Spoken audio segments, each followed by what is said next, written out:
আসসালামু আলাইকুম। BTC world চ্যানেলের পক্ষ থেকে আপনাকে জানাচ্ছি আন্তরিক শুভেচ্ছা ও অভিনন্দন। আশা করি সবাই ভালো আছেন। আপনারা জানেন যে এই বিটিসি ওয়ার্ল্ড চ্যানেলে কিন্তু আমরা বিভিন্ন ক্রিপ্টো ট্রেডিং স্ট্র্যাটেজি নিয়ে আলোচনা করে থাকি এবং আপনাদের সাথে কিন্তু বিভিন্ন পটেনশিয়াল কয়েন নিয়ে কিন্তু আমরা আলাপ আলোচনা করে থাকি। আর আপনারা জানেন এছাড়াও কিন্তু আমরা মার্কেটের বিভিন্ন গুরুত্বপূর্ণ নিউজ নিয়ে এবং মার্কেট সেন্টিমেন্ট নিয়ে কিন্তু আলাপ আলোচনা করে থাকি এবং আমাদের গতকাল যে প্রথম পর্ব ছিল সেখানে কিন্তু আমরা আলোচনা করেছিলাম ইরান এবং ইসরায়েল যুদ্ধের ফলে ক্রিপ্টো মার্কেটের কি হতে পারে, দীর্ঘমেয়াদী থাকলে এই যুদ্ধের ফলে ক্রিপ্টো মার্কেটের কি হবে, স্বল্প মেয়াদী হলে কি হবে, ওভারঅল ক্রিপ্টো মার্কেটের উপর কি প্রভাব পড়তে পারে এ বিষয়ে কিন্তু বিস্তারিত আমরা আলোচনা করেছি পর্ব ওয়ানে। চাইলে আপনি কিন্তু বিটিসি ওয়ার্ল্ড চ্যানেল থেকে এই ভিডিওটা কিন্তু দেখে নিতে পারেন। তো আজকে আমরা যে আলোচনা করব সেই আলোচনার মধ্যে রয়েছে কিন্তু রেড কার্ড বিষয়, আপনারা জানেন।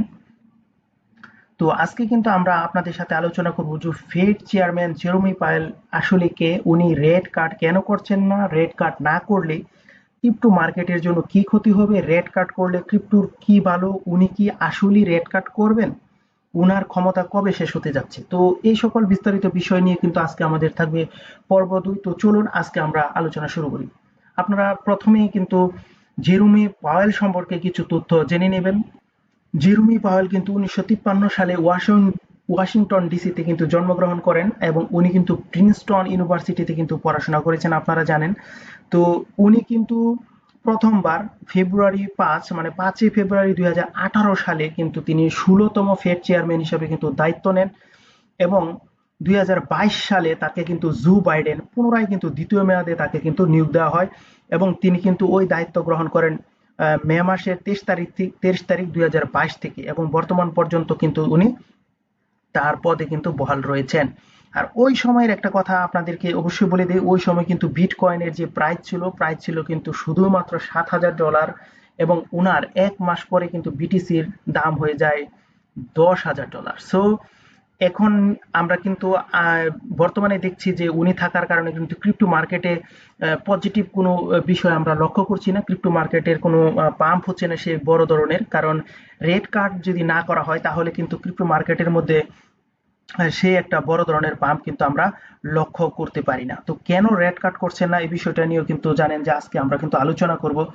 তো কেন রেড কার্ড করছেন না, আপনারা জানেন যে ট্রাম্পের নতুন শুল্ক নীতি ভবিষ্যতের দাম বাড়তে পারে যা মুদ্রাস্ফীতির ফেরত ঝুঁকি তৈরি করছে। আপনারা জানেন যে 2020 সালে যে করোনা ছিল ওই সময় কিন্তু ইউএসএ কিন্তু বিপুল পরিমাণ কিন্তু জানেন যে ডলার কিন্তু প্রিন্ট করেছিল এবং ওই প্রিন্টের ফলে যে মুদ্রাস্ফীতি হয়েছিল সে মুদ্রাস্ফীতি কিন্তু কন্ট্রোলে আনার জন্য কিন্তু জেরোমি পাওয়েল কিন্তু রেড কার্ড করছেন না।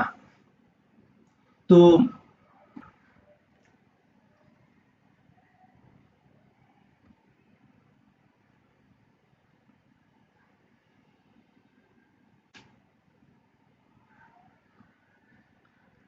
এখানে উনি যে পরিমাণ অর্থ ওই সময় ছাপানো হয়েছে জো বাইডেনের সময়, আপনারা কিন্তু এটা লক্ষ্য করেছেন যে ক্রিপ্টো মার্কেটের মধ্যে কিন্তু আমরা খুব বুলিশ একটা মুভমেন্ট দেখেছিলাম এবং বিটকয়েন কিন্তু তার অল টাইম হাই $69,000 কিন্তু টাচ করেছিল।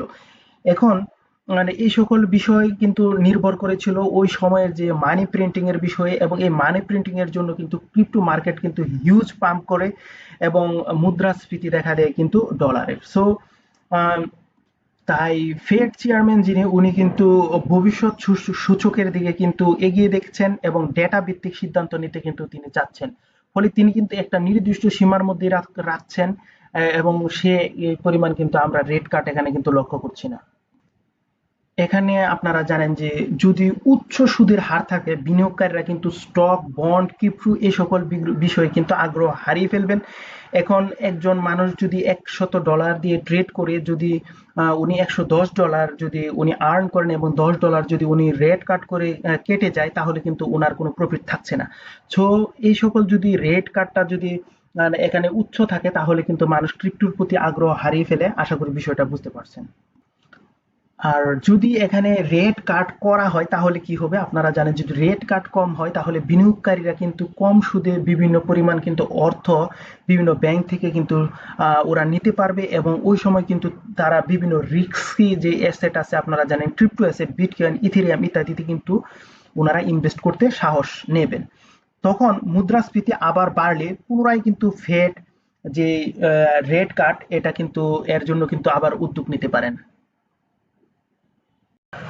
আর আপনারা জানেন যে চেয়ারম্যান হিসাবে কিন্তু দ্বিতীয়বার তিনি দ্বিতীয় বারের মতো তিনি কিন্তু দায়িত্ব গ্রহণ করে 23 মে 2022 সালে, এবং উনার যে মেয়াদ তা কিন্তু শেষ হয়ে যাবে 15 মে 2026 সালে।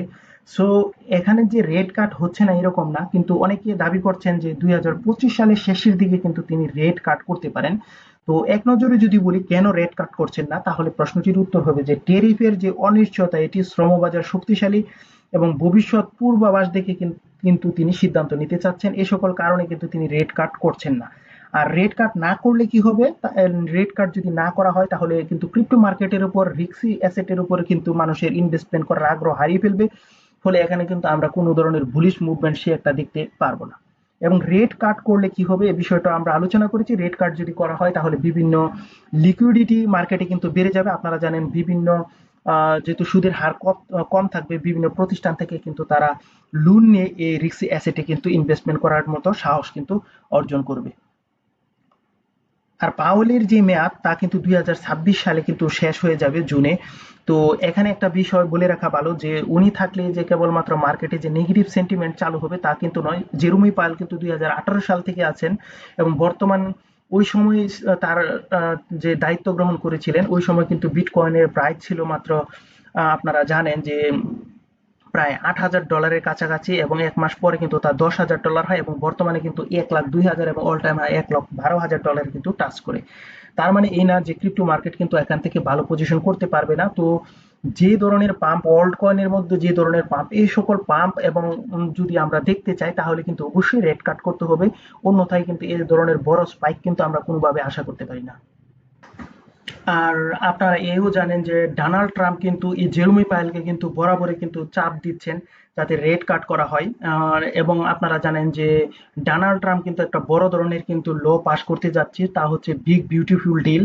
তো এই ডিলটাতে মনে করা হচ্ছে প্রায় 5 ট্রিলিয়নের মতো কিন্তু ডলার প্রিন্ট করা হবে। সো ক্রিপ্টো মার্কেট কিন্তু এখান থেকে যদি এই আইনটা পাস হয় এবং প্রিন্ট করা হয় মানে, তাহলে কিন্তু জানেন যে মার্কেটে কিন্তু আমরা 2020 সালে যে ক্রিপ্টোতে যে বুলিশ একটা মুভমেন্ট দেখেছিলাম সেই মুভমেন্ট কিন্তু আমরা আবার লক্ষ্য করতে পারবো।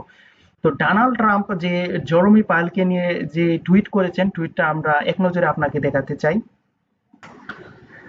তো দেখুন এখানে ডোনাল্ড ট্রাম্প তার এক্স পোস্টে কি বলেছে: too late Jerome Powell is costing our country hundreds of billions of dollar and he is truly one of the dumbest and most destructive people in the government, and the Fed board is a complicit, and Europe has had 10 cards and we had none. We should be 2.5% lower and save billions of on all Biden short-term debt, and we have low inflation among two late and American disgrace. So এই ছিল কিন্তু Donald ট্রাম্পের পক্ষ থেকে Jeremy পায়েলকে লক্ষ্য করে একটা tweet. তো এই টুইট দিয়ে তিনি কি বোঝাতে চাচ্ছেন বিষয়টা যদি আমি বাংলায় একটু আপনাদের সাথে আলোচনা করতে চাই। এখানে বলা হচ্ছে যে পাওয়েল রেট কাট করছে না, দেরি করছেন, এতে দেশের অর্থনীতির ক্ষতি হচ্ছে, এবং ইউরোপ আগেই কিন্তু রেট কাট করেছে। এখন সুদের হার 2.5% কম হলে সরকারি যে ঋণ ছিল ঋণগুলোর কিন্তু খরচ কমানো যেত, অথচ আমাদের দেশের যে মুদ্রাস্ফীতি এখন কিন্তু মোটামুটিভাবে কম রয়েছে। পাওয়েল এবং ফেড বোর্ডের এই নীতিকে আমি জাতীয় লজ্জা বলে অভিহিত করছি। সো এই ছিল কিন্তু ডোনাল্ড ট্রাম্পের পক্ষ থেকে জেরুমি পাওয়েলের কে লেখা একটি পোস্ট। সো বুঝতেই পারছেন যে ডোনাল্ড ট্রাম্পও চাপছে না যে জেরমি পায়েল যে সকল কাজ করছেন, যদিও এটা ওভারঅল কিন্তু ইউএস এর জন্য কিন্তু একটা পজিটিভ বিষয়, কিন্তু ক্রিপ্টো মার্কেটের এবং আমাদের জন্য কিন্তু মোটামুটি ভাবে বলতে পারেন যে এটা একটা বাজে বিষয়। কারণ এখানে যদি রেট কাট না করা হয় এবং মানি প্রিন্টিং না করা হয় তাহলে কিন্তু বুল সিজন কখনো এবং ক্রিপ্টো মার্কেটের হাই দেখা কিন্তু কখনই সম্ভব হবে না। তো এই ছিল কিন্তু আজকে আমাদের জেরমি পাহালকে নিয়ে বিস্তারিত আলাপ আলোচনা। আশা করি বুঝতে পারছেন, এবং আমাদের কিন্তু তৃতীয় যে পর্ব কালকে থাকবে সেই পর্বে কিন্তু আমরা আলোচনা করব ডোনাল্ড ট্রাম্প এবং ইলন মাস্কের মধ্যে যে টুইট যুদ্ধ চলছে এর ফলে ক্রিপ্টো মার্কেটের মধ্যে কি প্রভাব ফেলতে পারে এই বিষয়গুলো নিয়ে আলোচনা থাকবে। তো অবশ্যই কিন্তু আমাদের তৃতীয় পর্ব দেখার জন্য আপনাদেরকে আমন্ত্রণ জানাচ্ছি। তো সবাই ভালো থাকবেন, সুস্থ থাকবেন, সবার সুস্থতা কামনা করে আমরা এখানেই শেষ করছি। আর অবশ্যই কিন্তু আমাদের বিটিসি ওয়ার্ল্ড চ্যানেলটি সাবস্ক্রাইব করে আমাদের পাশেই থাকবেন। আসসালামু আলাইকুম।